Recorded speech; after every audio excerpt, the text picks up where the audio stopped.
بل یہاں پر میں 3 وظیفے ایسے بتاؤں گا انشاءاللہ جو ٹاپ آف دا لسٹ 3 وظائف ہیں مصیبت اور پریشانی میں تکلیف دور کرنے کے لیے، سنت وظائف آپ صلی اللہ علیہ وسلم کی طرف سے تعلیم فرمائے ہوئے۔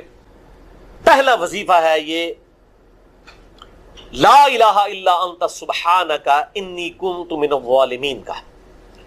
لا الہ الا انت سبحانک، نہیں ہے کوئی معبود سوائے تیرے اور تو تو پاک ہے اللہ، تو تو غلطی کر ہی نہیں سکتا۔ انی کنت من الظالمین، بے شک میں ہی خطا کار ہوں، میں ہی ظلم کرنے والا ہوں، میں ہی غلطی کرنے والا ہوں۔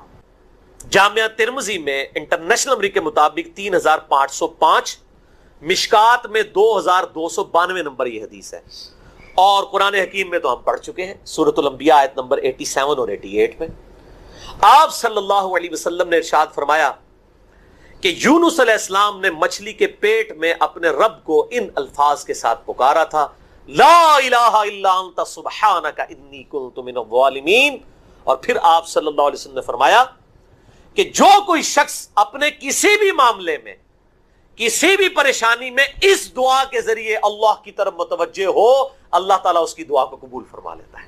اور قرآن میں بھی آ گیا نا کذالک ننجی المؤمنین، اور کتنا بڑا فتویٰ آیا ہے میرے بھائیوں، سورہ صافات 143 144، فلولا انہ کان من المسبحین، اگر یونس ہمیں ان الفاظ میں ہماری تسبیح نہ کرتا، للبث فی بطنہ الی یوم یبعثون، تو مچھلی کے پیٹ میں قیامت تک مچھلی کے پیٹ میں رہتا اگر اس طرح نہ ہمیں پکارتا، اس کی قبر مچھلی کا پیٹ بن جاتی۔ یعنی یہ اتنا عطاب، اور وہ دور ہو گیا اس دعا سے، بہت بڑے اسماء اعظم میں سے ہے۔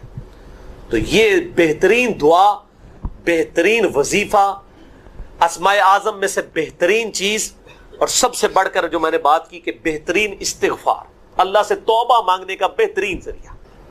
آپ دیکھیں اللہ تعالیٰ کی کوالٹی کو کس طریقے سے انہوں نے اپنے لیے جو ہے وہ ذریعہ بنایا نجات کا۔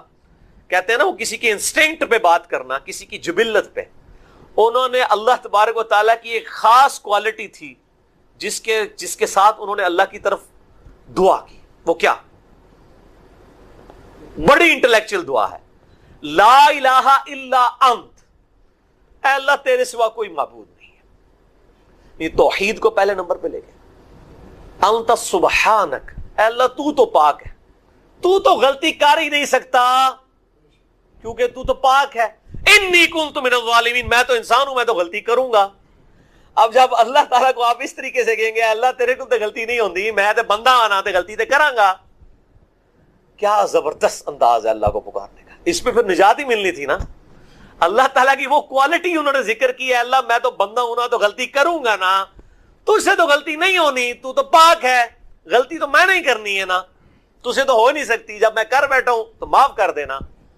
بہترین دعا ہے واللہ، بہترین استغفار ہے، اور صحیح بخاری اور مسلم کی متفق علیہ حدیث ہے، جب آپ تشہد میں بیٹھو تو درود شریف کے بعد جو اپنے رب سے چاہو مانگو، اس میں یہ دعا بھی آپ اپنے اوپر لازم کریں۔ یہ اسماء اعظم میں سے ہے، اپنی دعاؤں میں اس دعا کو کریں۔ دعا کی قبولیت کے لیے یہ آپ سمجھیں اللہ تعالیٰ کی طرف سے کیٹالسٹ ہے، جسے ہم وہ کیمسٹری میں کہتے ہیں کیٹالسٹ، کیمیکل ریئیکشن کو تیز کرنے والا، یہ کیٹالسٹ ہے۔ لا الہ الا انت سبحانک انی کنت من الظالمین۔ دوسرا وظیفہ، وہ بھی جامعہ ترمذی میں انٹرنیشنل نمبر کے مطابق 3524 نمبر حدیث ہے، لیکن ترمذی کا طریق جو ہے وہ ضعیف ہے۔ یہ میں پہلے بتا دوں، امام ترمذی نے ساتھ لکھا ہے یہ روایت کمزور ہے، لیکن ضروری نہیں ہوتی کہ روایت اگر ترمذی میں کمزور ہے تو کہیں اور وہ روایت صحیح نہیں موجود ہے۔ اس کی صحیح سند المستدرک للحاکم میں انٹرنیشنل نمبر کے مطابق 1862 نمبر موجود ہے، اور سنن نسائی الکبریٰ میں 10492 نمبر ہے، اور مشکات میں بھی 2454 نمبر حدیث ہے انٹرنیشنل نمبر کے مطابق۔ تو صحیح سند المستدرک للحاکم اور سنن نسائی الکبریٰ کے اندر موجود ہے، اور وہ وظیفہ ہے انس ابن مالک کہتے ہیں اور سعد ابن ابی وقاص کہتے ہیں رضی اللہ تعالی عنہما وعلیہم السلام کہ آپ صلی اللہ علیہ وسلم کو جب کبھی کوئی تکلیف یا پریشانی پہنچتی تو آپ صلی اللہ علیہ وآلہ وسلم ہمیشہ ان الفاظ میں اپنے رب کو پکارا کرتے ہیں۔ یا حی یا قیوم برحمتک استغیث، اے خود سے زندہ ہر چیز کو تھامنے والے، میں تیری رحمت کے ساتھ تیری مدد کا سوال کرتا ہوں۔ استغیث بولیں گے نا الف کے ساتھ، حمزہ کے ساتھ، تو یہ سنگولر کا صیغہ ہوگا، اور اگر ہم بولیں گے نستغیث نون کے ساتھ تو یہ جمع کا صیغہ بن جائے گا۔ کتنی بہترین دعا ہے، اے خود سے زندہ ہر چیز کو تھامنے والے، میں تیری رحمت کے ساتھ تیری مدد کا سوال کرتا ہوں۔ تو یہ بھی اسماء اعظم میں سے ہے۔ بہرحال یہ دوسرا وظیفہ ہو گیا۔ اب تیسرا وظیفہ جو ہے کمال وظیفہ، صحیح بخاری میں موجود ہے، انٹرنیشنل نمبر کے مطابق 4563 نمبر۔ ابن عباس رضی اللہ تعالی عنہما کہتے ہیں وعلیہم السلام، وہ کہتے ہیں کہ سیدنا ابراہیم علیہ السلام کو جب آگ میں پھینک رہے تھے نا، تو ابراہیم علیہ السلام نے اس وقت کہا تھا حسبنا اللہ ونعم الوکیل، ہم نے اللہ ہی پر بھروسہ کیا اور وہی بہتر کارساز ہے۔ اور تمہارے نبی صلی اللہ علیہ وسلم کو بھی جب مصیبت اور پریشانی آتی تھی وہ بھی پڑھا کرتے تھے حسبنا اللہ ونعم الوکیل، ہم نے اللہ ہی پر بھروسہ کیا اور وہی بہتر کارساز ہے۔ اس کے اندر وہ شعر جو بنا دیا نا، نعم المولا و نعم النصیر، ویسے الگ سے آیت ہے، الگ سے آیت ہے، لیکن یہ شعر نہیں بنانا، بس اتنا ہی وظیفہ ہے، حسبنا اللہ و نعم الوکیل۔ اور یہ جو انہوں نے کہا کہ نبی صلی اللہ علیہ وسلم بھی یہ کہتے تھے، اس کا ذکر الحمدللہ قرآن میں بھی موجود ہے، اس سے بھی بڑھ کر سورہ آل عمران کی 173 نمبر آیت میں ہے کہ جب نبی صلی اللہ علیہ وسلم اور اہل ایمان کو یہ خبر پہنچی کہ کافر ان کے خلاف سازشیں کر رہے ہیں، تو نبی اور اہل ایمان نے پکارا حسبنا اللہ و نعم الوکیل۔ تو حسبنا اللہ و نعم الوکیل قرآن کی آیت بھی ہے، اور یہ ہے وہ آیت، وظیفہ قرآن میں آیا ہوا ہے، یہ آل عمران 173 اور صحیح بخاری 4563۔ اور مجھے بڑا وجد آیا کہ ابراہیم علیہ السلام کو جب آگ میں پھینکنے لگے تھے، انہوں نے اس وقت اللہ کو ان الفاظ کے ساتھ پکارا حسبنا اللہ و نعم الوکیل۔ اچھا، یہ جتنے بھی وظیفے ہیں نا میرے بھائیوں، ان کا فائدہ اسی وقت ہے جب آپ کو ترجمہ بھی ان کا آتا ہوگا، ورنہ آپ روزانہ جتنی مرضی تسبیح کھینچتے رہے کوئی فرق نہیں پڑے گا۔ اس لیے میرا ایک پرسنل مشورہ ہے کہ جب بھی یہ وظیفے پڑھے نا آپ، اردو ترجمہ بے شک آتا بھی ہونا، ایک دفعہ اپنی زبان میں اس کو ریپیٹ کریں، یعنی آپ پڑھیں حسبنا اللہ و نعم الوکیل، میں نے اللہ ہی پر بھروسہ کیا اور وہی بہتر کارساز ہے۔ آپ دیکھیں یہ صوت القرآن چینل میں جب وہ عربی چل رہی ہوتی ہے، جیسے ہی وہ مراج الدین خان کا ترجمہ شروع ہوتا ہے نا، کیسے کب کبھی طاری ہو جاتی ہے، کیونکہ ہماری زبان میں بات ہو رہی ہوتی ہے نا، عربی ہمیں تو نہیں قیام اللیل میں رو رہے ہوتے، ان کی زبان میں بات ہو رہی ہوتی ہے، اپنی زبان کا اثر ہوتا ہے۔ اسی طریقے سے آپ لا الہ الا انت سبحانک انی کنت من الظالمین، یا حسبنا اللہ و نعم الوکیل، یا حی یا قیوم برحمتک استغیث، جو بھی وظیفے پڑھیں نا، ایک دفعہ ان وظیفوں کو جب آپ الگ سے دعا مانگ رہے ہوں، اس وقت اس کو آپ اپنی زبان میں بھی دہرائیں۔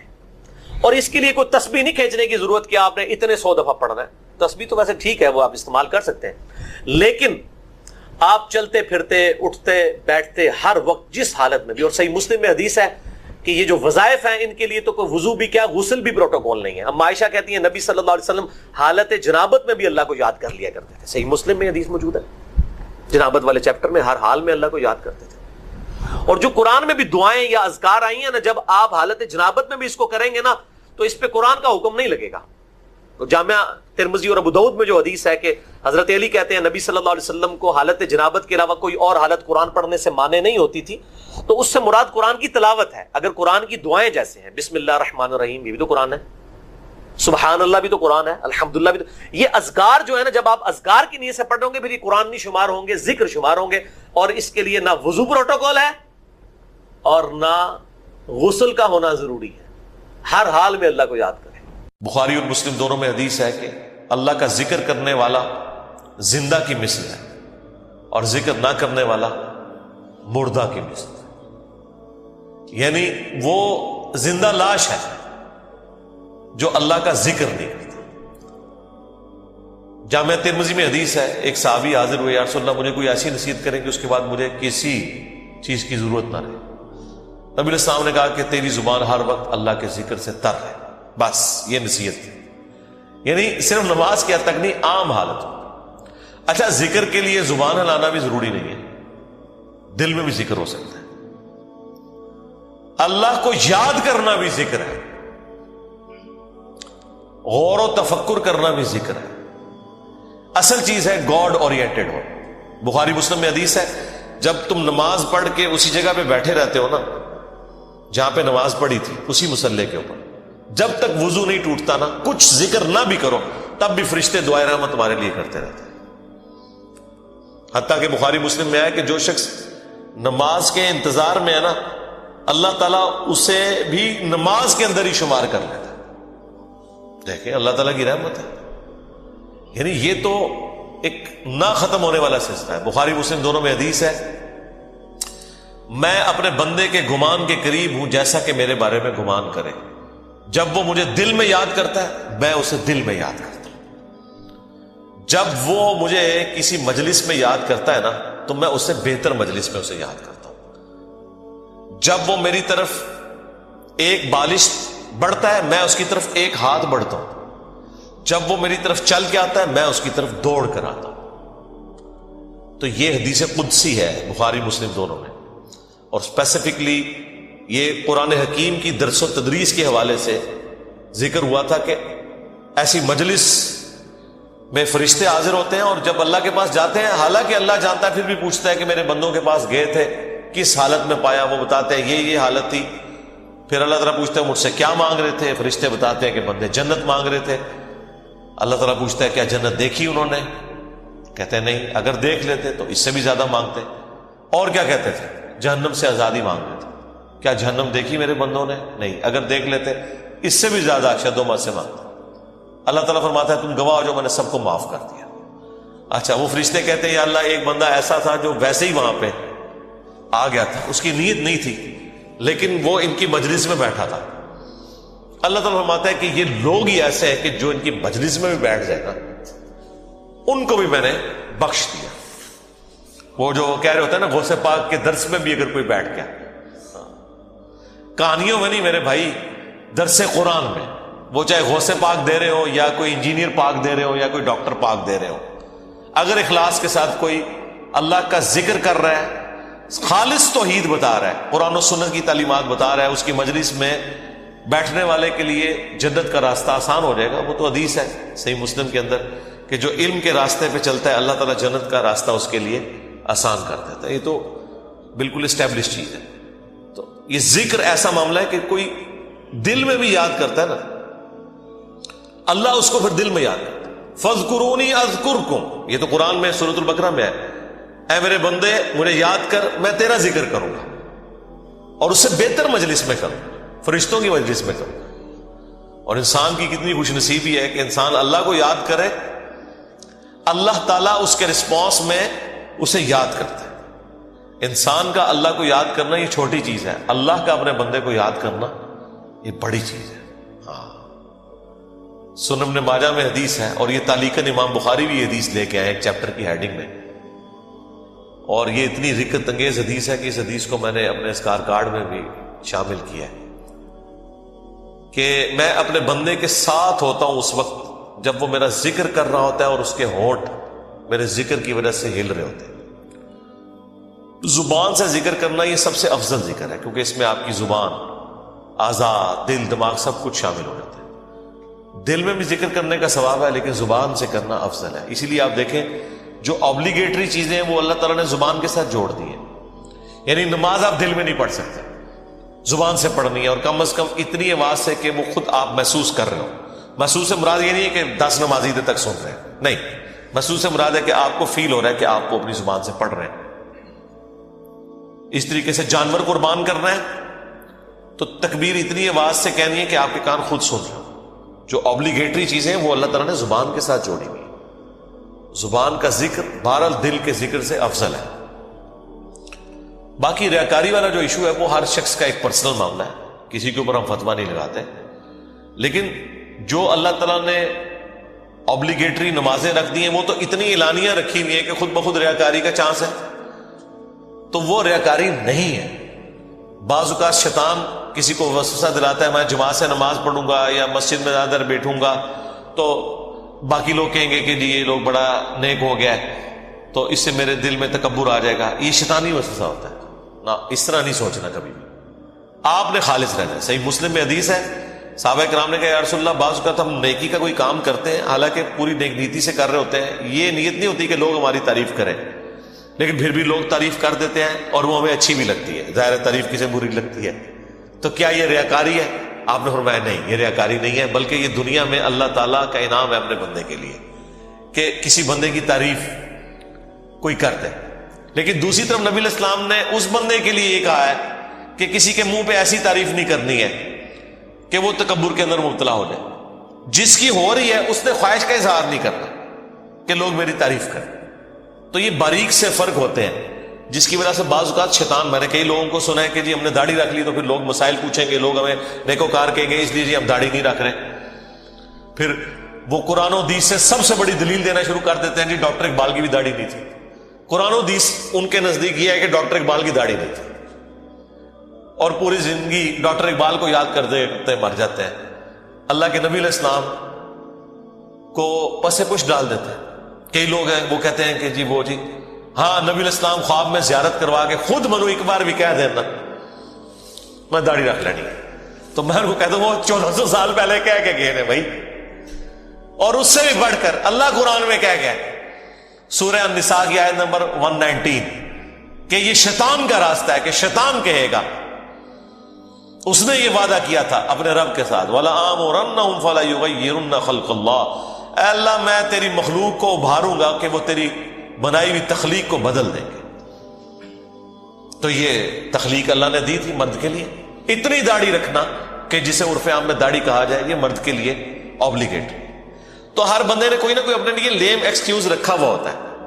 تو میں ان کو بھی کہتا ہوں بھائی 1400 سال پہلے حکم ہو چکا ہے بھائی، اب کس حکم کا آپ انتظار کر رہے ہیں. تو بعض اوقات شیطان یہ بھی وسوسہ دلاتا ہے کہ جی اگر میں جماعت سے نماز پڑھوں گا تو لوگ کہیں گے یہ بڑا نیکوکار ہے لہٰذا میں گھر میں ہی پڑھ لیتا. نہیں بھائی، جو فرض چیزیں ہیں وہ آپ نے حکم پہ عمل کرنا ہے، اپنی عقل کو اس میں دخل نہیں دینا. اب داڑھی بھی سامنے نظر آ رہی ہے، داڑھی تو ظاہر چہرے پہ رکھی جائے گی نا، پیٹ میں تو صرف بزرگوں کی داڑیاں ہوتی ہیں، ہاں بابوں کی، اور جو کتابوں کے ماننے والے ہیں ان کی داڑھی تو باہر ہوتی ہے، وہ تو سامنے رکھنی ہوگی. اسی طریقے سے نماز بھی لوگوں کے سامنے ہی پڑھنی پڑے گی جماعت سے. یہ تو ہو ہی نہیں سکتا کہ آپ کہ میں نے جماعت سے نماز نہیں پڑھنی ہے، گنہگار ہوں گے. یہ مرد کے لیے میں کہہ رہا ہوں، عورت تو ظاہر ہے اس کے لیے تو حکم ڈفرینٹ ہے. تو یہ چیزیں اللہ تعالیٰ نے اپنی یاد کے لیے دیکھیں کتنے الارمز فٹ کیے ہوئے ہیں، ہمیں کتنے سگنل پورے دن میں ملتے ہیں. انسان اللہ تعالیٰ سے اپنے آپ کو بے نیاز کر ہی نہیں سکتا. میں ایک ہسٹری چینل کے اوپر یا نیشنل جغرافک پہ ایک ڈاکومنٹری دیکھ رہا تھا. ایک کوئی نان مسلم تھا تو وہ مختلف مسلمان اسکالرز کے پاس تھا امریکہ میں، انٹرویو کرنے جا رہا تھا کہ ہمیں آپ ریلیجن کے بارے میں بتائیں کہ اسلام کیا ہے. تو وہ امریکہ میں ایک شیعہ عالم تھے، ینگ تھے. اس سے جب اس نے سوال کیا نا کہ اسلام کیا ہے تو اس نے کہا اسلام خدا کے گرد سینٹرڈ ہے، بس کہ ہر وقت خدا آپ کے سامنے ہونا چاہیے. یہ اسلام کی بیسک ڈیفینیشن ہے. واقعی اسلام یہی بات ہے. اسلام کیا ہے؟ ٹو سبمٹ یور ول، اللہ کے سامنے سر تسلیم خم کرنا. اچھا اب یہ بات مجھے بھی پتا، لیکن جب میں نے اس بندے کے منہ سے یہ بات سنی نا پھر میں نے غور کرنا شروع کیا. اس نے کہا کہ ہر وقت اللہ آپ کے سامنے ہونا چاہیے. تو پھر میں نے سوچا واقعی یار اسلام تو ہے ہی سینٹرڈ اراؤنڈ گاڈ ہے. صبح سے لے کر شام تک ہر چیز خدا کے گرد گھومتی ہے. صبح اٹھ کے آپ پہلا جملہ کیا بولتے ہیں؟ الحمدللہ الذی احیانا بعدما اماتنا والیہ النشور. تمام تعریفیں اس اللہ کے لیے جس نے مرنے کے بعد مجھے دوبارہ سے زندہ کر لیا اور میں نے لوٹ کے اسی کی طرف جانا ہے. آخرت کا ذکر بھی ساتھ ہی ہے. یہ تلوار جو ہے نا یہ ہر وقت لٹکی رہے گی. آپ دیکھیں دنیا میں جتنی دعائیں ہو رہی ہوتی ہے نا، آخرت کا موت کا ذکر ساتھ پیرلل میں آ رہا ہوتا ہے کہ تیاری سٹارٹ ہی صبح کیا ہو رہا ہے، اے اللہ موت کے بعد زندگی دی ہے اور پھر میں نے مار کے تیرے پاس ہی آنا ہے جو آخری موت ہے جس کے بعد میں نے اٹھنا بھی کوئی نہیں، پھر قیامت میں ہی اٹھنا ہے. یہ سٹارٹ ہو رہا ہے. نماز پڑھیں گے وہ تو ذکر کی اعلیٰ ترین چیز، واقعی میں صلاۃ لذکری، میری یاد کے لیے نماز کو قائم رکھنا. اور نماز کے بعد بھی اذکار، نماز کے اندر بھی اذکار، مسجد میں جانے کی دعا وہ بھی گاڈ اورینٹڈ، مسجد سے نکلنے کی دعا، ٹوائلٹ گئے ہیں تو اس میں جانے کی دعا، اس سے نکلنے کی دعا، پھر گھر سے نکلے ہیں پھر اللہ کو یاد کر کے نکلے ہیں. جہاں جا رہے ہیں اپنا کوئی کام سٹارٹ کر رہے ہیں تو اللہ کے نام سے سٹارٹ کر رہے ہیں. اور ساتھ یہ ٹینشن لگی ہوئی ہے کہ فجر تو پڑھ لی ہے، اب زور کا وقت اتنے بجے ہے، اپنے آپ شیڈیول کو سیٹ کرتے ہیں تاکہ میں جماعت سے نماز پڑھ سکوں، تو بس جو یہ شیڈیول طے کر رہا ہے نا، وہ بھائی فجر سے لے کے زور تک نماز کی حالت میں ہے، کیونکہ وہ نماز کے انتظار میں بیٹھا ہے۔ نماز کے انتظار میں بیٹھنے کے لیے مسجد میں بیٹھنا ضروری نہیں ہے، کوئی اپنے آفس میں بھی بیٹھا ہے نا اس انتظار میں کہ میں نے نماز کے لیے جانا ہے، وہ نماز کے انتظار میں بیٹھا ہوا ہے، پھر نماز کا وقت آ جاتا ہے، پھر بازار میں جانے کی دعا، سواری پہ بیٹھے تو اس پہ دعا، وہ ساری دعائیں ذرا آپ پڑھیں، کوئی بزرگ بابا آپ کو ان دعاؤں میں نظر نہیں آئے گا، خدا سے شروع ہو کے خدا بھی ختم۔ یہ کائنات سینٹرڈ اراؤنڈ گاڈ ہے،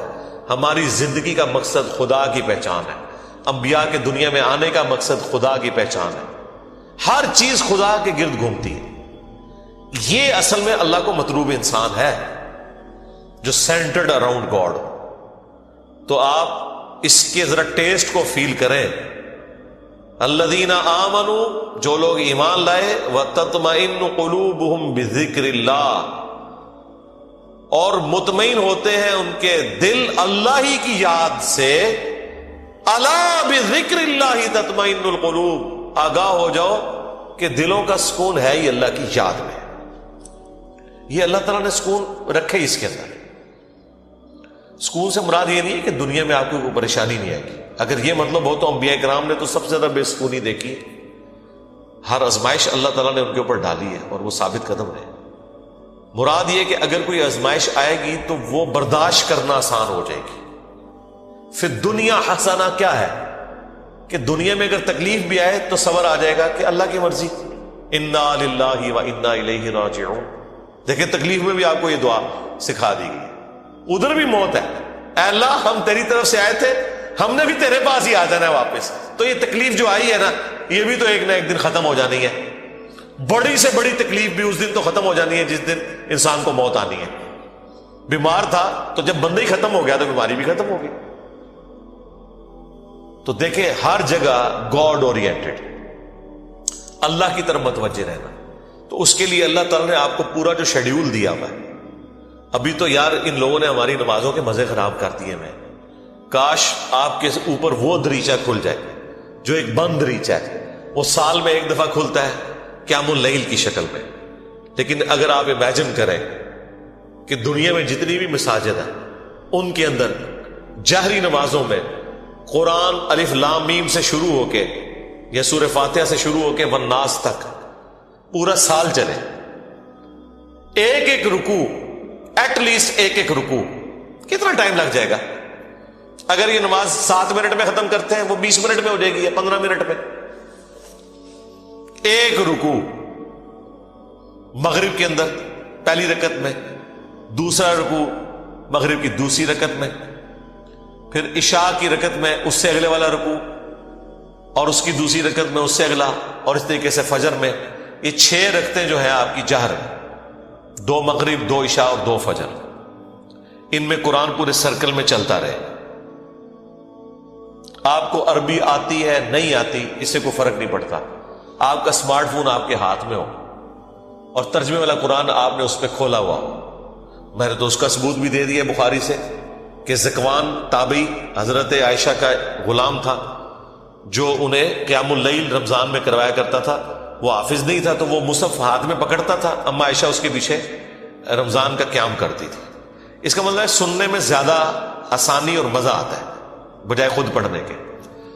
تو یہ حدیث امام بخاری نے ایک چیپٹر کی ہیڈنگ میں لیا اور اس کی پوری سند سنن الکبریٰ البیہقی اور مصنف ابن ابی شیبہ میں موجود ہے، بلکہ مصنف ابن ابی شیبہ میں تو یہاں تک ہے کہ انس بن مالک اور باقی صاحب کے بارے میں کہ انہوں نے پیچھے قرآن اٹھایا ہوتا تھا، سامنے حافظ کھڑا ہوتا تھا اور وہ سنتے بھی تھے دیکھ کے، اور اگر کہیں غلطی ہوتی تھی تو غلطی کو پکڑتے تھے، اور اٹھانے کا فائدہ یہ ہے کہ کنسنٹریشن آپ کی رہتی ہے۔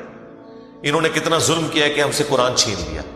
مغرب، عشاء اور فجر کی نمازیں واللہ اس لیے نہیں تھی کہ آپ نے صرف رکعتیں پوری کرنی ہے، یہ آپ کے اندر فیول ڈالنا تھا کہ جب آپ جہرن قرآن سنیں گے تو آپ کی پروگرامنگ ہوتی رہے گی۔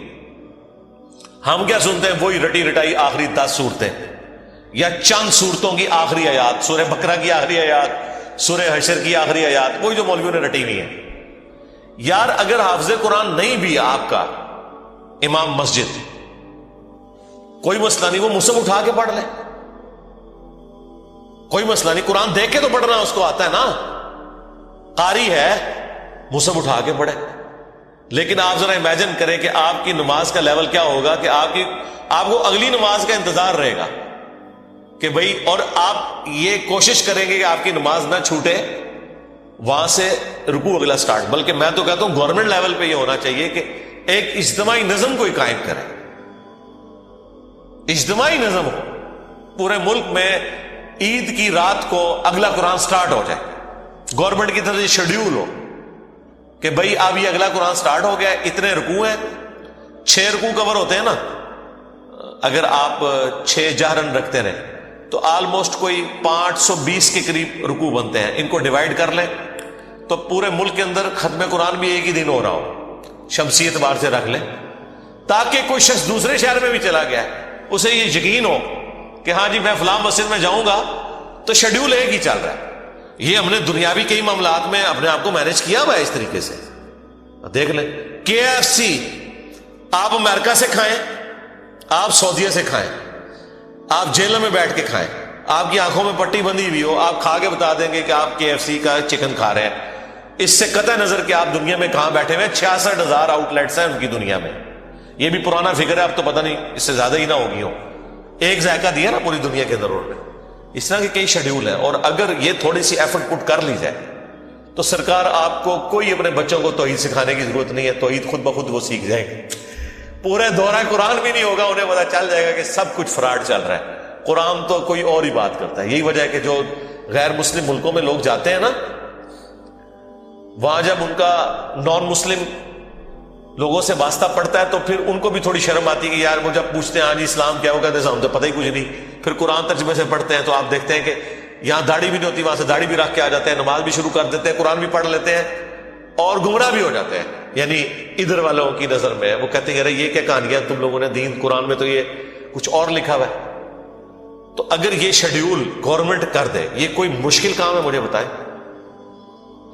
چلے پردہ رکھنے کے لیے اگر کوئی جعلی حافظ بھی ہے، گورنمنٹ کہہ دے کہ ٹھیک ہے جی مصحف اٹھائیں، مصحف اٹھا کے پڑھیں، پردے کا پردہ رہ جائے گا۔ اگر کسی کو یہی ہے کہ میں تو حافظ بن کے یہاں بھرتی ہوا تھا، ہے کوئی نہیں تھا، کوئی مسئلہ نہیں ہے، مصحف اٹھا کے پڑھیں، پیچھے بھی لوگ ایئر فلائٹ موڈ میں دیکھیں اور ترجمے والا قرآن کھولیں، جب قرات ہو رہی ہوتی ہے اتنا آپ کو ٹائم مل جاتا ہے کہ آپ عربی اور نیچے ترجمہ بھی دیکھ سکتے ہیں۔ ویسے آپ اگر کوشش کریں نا کہ میں 6 رکوع روز کے ایک جگہ بیٹھ کے ترجمے سے پڑھوں، پھر پڑھ بیٹھے تو سی، کوئی نہ کوئی کام آپ کے آڑے آ جائے گا، کوئی نہ کوئی مصروفیت آڑے آ جائے گی۔ اسی لیے اللہ تعالیٰ نے اس کو نماز کا حصہ بنایا ہے۔ یہ لوگ پوچھتے ہیں کہ جی جہرن نمازیں کیوں ہیں، لو سن لو پھر اس واسطے کہ جہرن کہ قرآن کے ذریعے پروگرامنگ آپ کی ہوتی رہے، آپ قرآن سنتے رہے۔ اور ابھی تو میں آپ کو یہ بتا ہی نہیں رہا کہ نبی علیہ السلام کی نماز کتنی لمبی ہوتی تھی، فجر کی ایٹ لیسٹ 40 منٹ کی آپ کی فجر کی نماز ہوتی تھی۔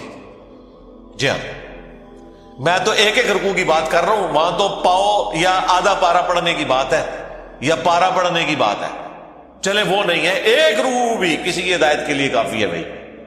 6 رکوع تو کور ہو گئے نا، 6 رکوع کا مطلب ہے کہ ایک پاؤ سے زیادہ اس کا پارا ہو گیا، ہر 4 دن کے اندر ایک پارا ختم ہو جایا کرے گا، ہر 4 دن کے اندر ایک پارا۔ تو اس کا مطلب ہے کہ یہ ایک مہینے کے اندر آلموسٹ کتنے پارے ہو جائیں گے جی؟ 7 پارے، اور 4 مہینے کے اندر آلموسٹ آپ کا ایک قرآن مکمل ہو جایا کرے گا۔ تو 4 مہینے میں اگر قرآن مکمل ہو رہا ہے تو سال میں 3 قرآن تو ویسے ہی ختم ہو جائے گا، چوتھا تراویح میں ہو جائے گا، 4 قرآن آپ کے۔ تو سرکار ایک سال نہیں، ایک دفعہ بھی قرآن سے کوئی گو تھرو ہو گیا، اور پھر اللہ نے کیا اس میں مزہ رکھا ہے کہ اتنی موٹی کتاب ہے کہ بوریت بھی نہیں ہوتی۔ آپ جتنا بھی پڑھ لینا، دوبارہ اس سورت تک پہنچنے کے لیے اتنا وقت گزر چکا ہوتا ہے کہ جب آپ وہ دوبارہ پڑھتے ہیں آپ کو بالکل نئی لگ رہی ہوتی ہے۔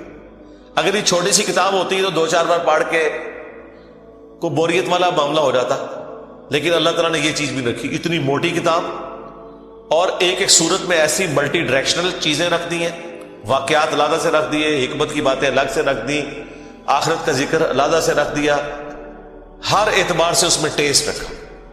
تو یہ قرآن ہماری زندگی میں آ سکتا تھا، اور یہ ویڈیو تو میں نے بہت پہلے ریکارڈ کی ہے کہ قرآن کو اپنی زندگی میں کیسے لایا جائے۔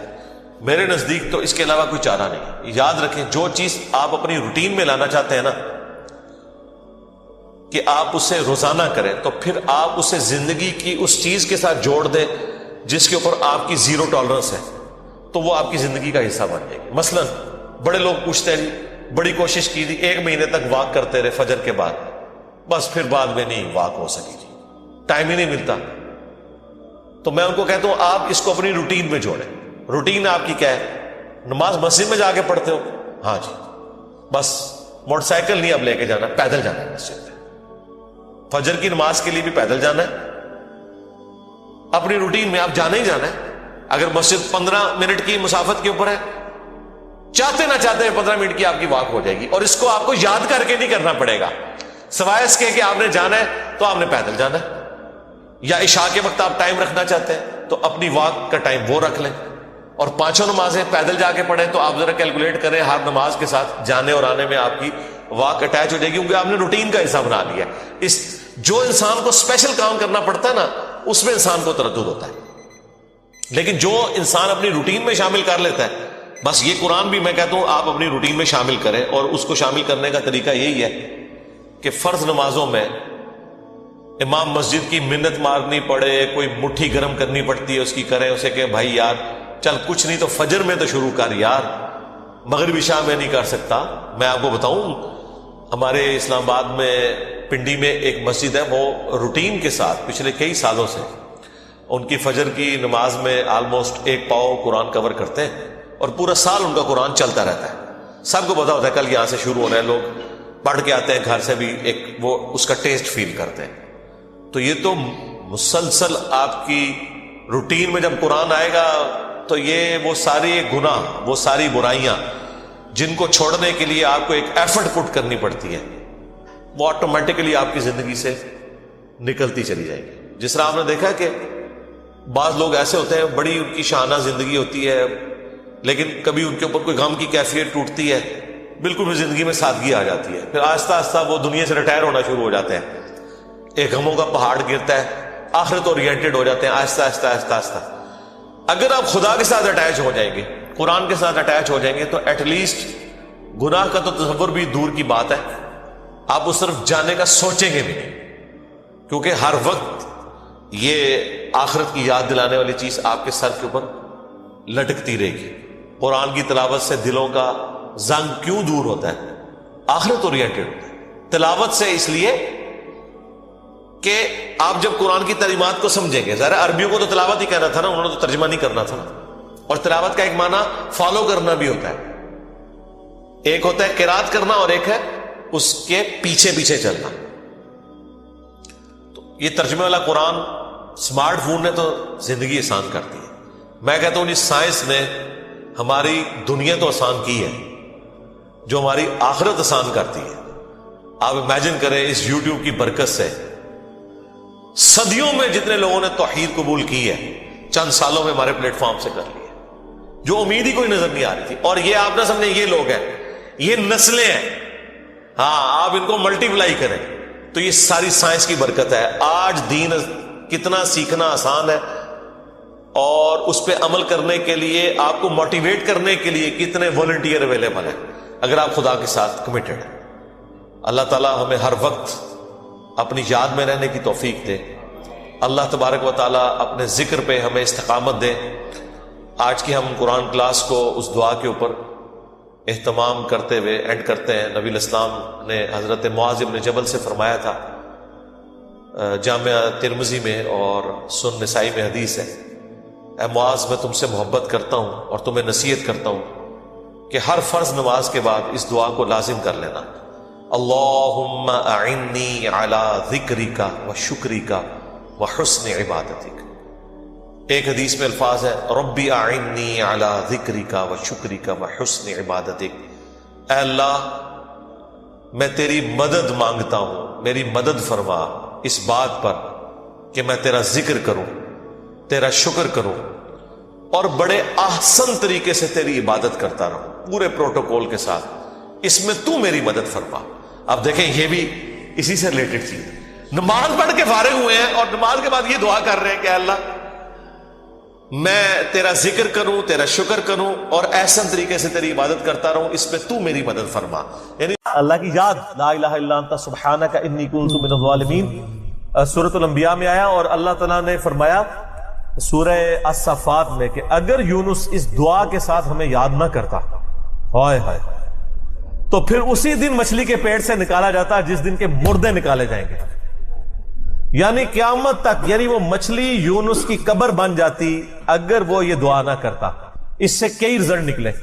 ایک تو رزلٹ یہ نکلا کہ یہ دعا اللہ کو اتنی محبوب ہے کہ وہ اللہ جس کا جلال اتنا ہے کہ وہ اپنے پیغمبر کو بھی کہہ رہا ہے کہ تو نے قیامت والے دن ہی نکلنا تھا، کہ مجھے اتنا غصہ ہے تیرے اوپر، گناہ کے اوپر نہیں، لغزش کے اوپر.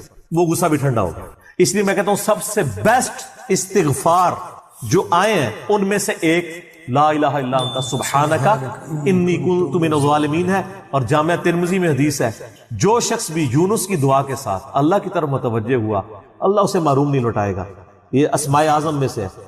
اور قرآن میں بھی ہے کذالک ننجی المؤمنین، مومنین کو بھی ہم نجات دیں گے جو یہ یونس کی طرح دعا مانگے گا. یہ تو قرآن میں بھی ذکر ہے. لا اچھا اس کی دیکھیں ترجمہ کتنا پیارا ہے، لا الہ الا انت، کوئی معبود نہیں سوائے تیرے، سبحانک، اللہ تو غلطیوں سے پاک ہے، انی کنت من الظالمین، میں تو انسان ہوں، غلطیاں کروں گا. یار اس سے بہتر انداز ہو سکتا ہے کہ یا اللہ تو غلطی اس لیے نہیں کرتا کہ تو پاک ہے. تو پاک تو صرف تو ہے، مخلوق تو اس لیول پہ پاک ہو ہی نہیں سکتی. اس لیے ورنہ تو ہم مخلوق کو بھی سبحان پیغمبروں کے ساتھ بھی لگا رہے ہوتے ہیں. انسان جتنا بھی پرفیکٹ ہو پاک نہیں ہو سکتا. انبیاء کو اللہ نے گناہوں سے پاک کیا ہے، لغزشیں ان سے بھی ہوئی ہیں. حضرت آدم علیہ السلام سے لغزش ہوئی ہے، نوح علیہ السلام نے کافر بیٹے کے لیے دعا کی ہے، موسیٰ علیہ السلام سے بندہ مر گیا، نبی علیہ السلام کی 4 لغزشیں قرآن میں ذکر ہوئی ہیں. غزوہ احد پہ بددعا نکل گئی تھی زبان سے، تو وہ سورہ آل عمران میں آیا کہ آپ کو کوئی اختیار نہیں ہے، آپ نے بددعا دی ہے، اللہ چاہے تو ان کو ہدایت دے. اور پھر اسی خالد ابن ولید کو ہدایت بھی مل گئی، اور اسی مبارک زبان سے جس سے بددعا ملی تھی سیف اللہ کا لقب بھی مل گیا. ٹھیک ہے، یہ سر اللہ کے اختیار ہے. پرفیکٹ صرف گاڈ ہے، اس کی کوئی مخلوق بھی پرفیکشن میں اس لیول پہ نہیں جا سکتی. مخلوق کی یہ اللہ کا نقص نہیں ہے بلکہ مخلوق کا نقص ہے کہ جو مخلوق ہوگا نا وہ پرفیکٹ نہیں ہو سکتا. جیسے خالق ہمیشہ سے ہے، مخلوق ہمیشہ سے ہو ہی نہیں سکتی. وہ کہتے ہیں نا، اکثر لوگ سوال کرتے ہیں کہ اللہ تعالیٰ اپنے ساتھ کا ایک اور خدا پیدا کر سکتا ہے. ہم کہتے ہیں یہ محال ہے، اس لیے کہ جو پیدا ہوگا وہ خدا ہوگا ہی نہیں. جو پیدا ہو گیا تو خدا کون ہے؟ لم یلد ولم یولد. ٹھیک ہو گیا. تو ذکر بھی کریں سر، اللہ کو یاد کریں، جھوم جھوم کے ہر جگہ ذکر کریں. کوئی پروٹوکول نہیں، نہ وضو نہ غسل، ذکر کے لیے کوئی پروٹوکول نہیں ہے. جب مرضی ذکر کریں، اللہ کو یاد کریں. اور اس کے لیے کپڑے پہننا ہونا بھی ضروری نہیں ہے. اکثر لوگ یہ سمجھتے ہیں کپڑے پہننا ضروری ہے، نہ کوئی ضروری نہیں ہے. بعض اوقات بندہ وضو کے لیے اندر چلا جاتا ہے غسل کے لیے، یا غسل کرتے ہوئے تو لوگ بسم اللہ نہیں پڑھتے ہیں، کپڑے پہن کے پھر بسم اللہ پڑھتے ہیں. سر اللہ اور بندے کا کون سا پردہ ہے؟ ٹھیک ہے، آپ کر سکتے ہیں ذکر. اگلا سوال ہے، میں نے اپنی زندگی میں بہت شرک کیا ہے لیکن الحمدللہ اب توبہ کر چکا ہوں، لیکن اس کے باوجود یہی فکر دامن گیر رہتی ہے کہ شرک تو ناقابل معافی گناہ ہے. معلوم نہیں کہ میری توبہ قبول ہوگی بھی یا نہیں، مجھے بتائیں میں کیا کروں. آپ سب سے پہلے تو اس طرح کے خیالات سے توبہ کریں جو آپ کر رہے ہیں. ٹھیک ہے، اس کی وجہ یہ ہے کہ سورہ التوبہ کی آیت نمبر 70 میں اللہ تعالیٰ نے فرمایا کہ جو شخص توبہ کر لے سچے دل کے ساتھ، اور اس سے پہلے بڑے بڑے گناہوں کا ذکر ہوا ہے، ان میں سے ایک شرک بھی. بلکہ اب یہ کریٹیکل سوال ہے تو میں یہ آیت پڑھ کے بھی بتا دیتا ہوں. پارہ نمبر 19 کے اندر جا کے سورہ الفرقان کی آیت نمبر ہے یہ 70. اعوذ باللہ من الشیطان الرجیم، بسم اللہ الرحمن الرحیم. ہاں جی، یہ آ گیا والذین لا يدعون مع اللہ الہا آخر. یعنی اللہ تعالیٰ اہل ایمان کی نشانی بتا رہا ہے کہ وہ ایسے لوگ ہیں کہ وہ اللہ کے ساتھ کسی اور کو الہ کے طور پر نہیں پکارتے. وَلَا يَقْتُلُونَ النَّفْسَ الَّتِي حَرَّمَ اللَّهُ إِلَّا بِالْحَقِّ، اور کسی جان کو ناحق قتل نہیں کرتے. ہاں بفتوی شریعت والا معاملہ علیحدہ ہے، یعنی قتل کے بدلے قتل، وہ بھی گورنمنٹ کا جوڈیشری کا کام ہے، آپ نے خود نہیں کرنا. وَلَا يَزْنُونَ، نہ زنا کرتے ہیں. وَمَن يَفْعَلْ ذَلِكَ يَلْقَ أَثَامًا، جو کوئی یہ 3 گناہ کرے گا ان قریب ان کا عذاب چکھ لے گا. کون سے 3 بڑے گناہ گنوائے گئے ہیں؟ نمبر 1 اللہ کے ساتھ شرک، نمبر 2 قتل ناحق، اور نمبر 3 زنا. حتیٰ کہ بخاری مسلم میں ایک حدیث ہے کہ نبی علیہ السلام سے جب بڑے بڑے گناہوں کے بارے میں پوچھا گیا نا تو آپ نے یہی 3 گناہ گنوائے، اور پھر آپ نے کہا قرآن پڑھ کے دیکھو. یعنی نبی علیہ السلام بھی اپنی بات کی دلیل میں قرآن پیش کرتے ہیں. ماشاء اللہ تعالی. والذین لا يدعون مع اللہ الہا آخر ولا يقتلون النفس التي حرم اللہ الا بالحق ولا يزنون ومن يفعل ذلك يلقى اثاما يضاعف له العذاب يوم القیامة ويخلد فيه مہانا. جو یہ 3 گناہ کرے گا اس کے لیے عذاب دگنا کر دیا جائے گا قیامت میں، اور وہ ذلیل و خوار کر کے آگ میں یعنی جھونکا جائے گا. الا من تاب، ہاں اگر کوئی ان گناہوں سے توبہ کر لے. کون سے؟ نمبر 1 شرک، نمبر 2 قتل ناحق، اور نمبر 3 زنا. وآمن وعمل عملا صالحا، اور ایمان لے آئے، یعنی ایمان تو پہلے بھی ہوگا نہیں، صحیح والا ایمان، اور نیک عمل کرے. فَأُولَئِكَ يُبَدِّلُ اللَّهُ سَيِّئَاتِهِمْ حَسَنَات، تو پھر ایسے شخص کے گناہوں کو بھی اللہ تعالیٰ نیکیوں سے بدل دے گا. صرف معافی نہیں سر، جتنے بڑے بڑے گناہ تھے اسی لیول کی بڑی بڑی نیکیاں. وَكَانَ اللَّهُ غَفُورًا رَحِيمًا، اور اللہ تعالیٰ تو بخشنے والا مہربان ہے.